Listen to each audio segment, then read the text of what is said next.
sanado iyo barisamad hore waxa ay hadahan oo kale ahaan jireen deegaanada xeebaha Soomaaliland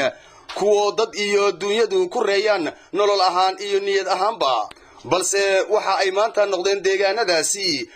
kuwo qofka arkay ilmada indhihiisa ka timaaday qoysa laabtiisa taasina ay keentay abaarta noqotay oday ka sheekayga ee ku habsatay deegaanadaasi gobolka Salel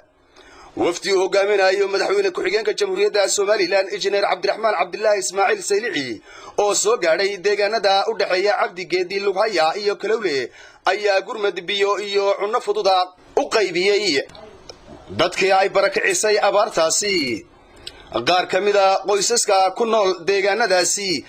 oo la ilmeynaya dhibaatada ku haysata deegaanadaasi ayaa madaxweyne ku-xigeenka iyo wafdigaba uga waramay noloshooda waqti xaadirkan naga itaal xumaan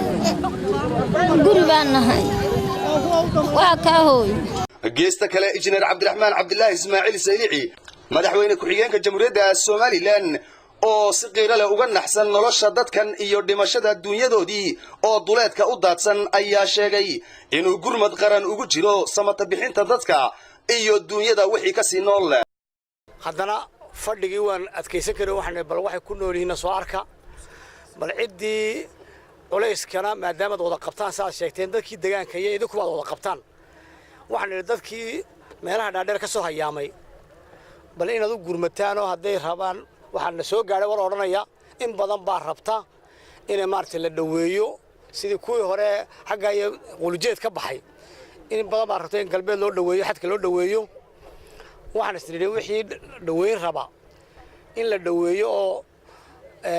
loo dhaweeyo xadkii halka loo dhaweeyo maxaydan habaas intaas horta qorshe ugu weyn oo soconaa waa horta waxa weeyaan cidii maanta dhaweyn rabta ee sare joogta ee u diyaar garooday inay maartay socoto yaa qorshe ku wadihay maxamed cawaala daayir hoon cable TV magaalada Saylac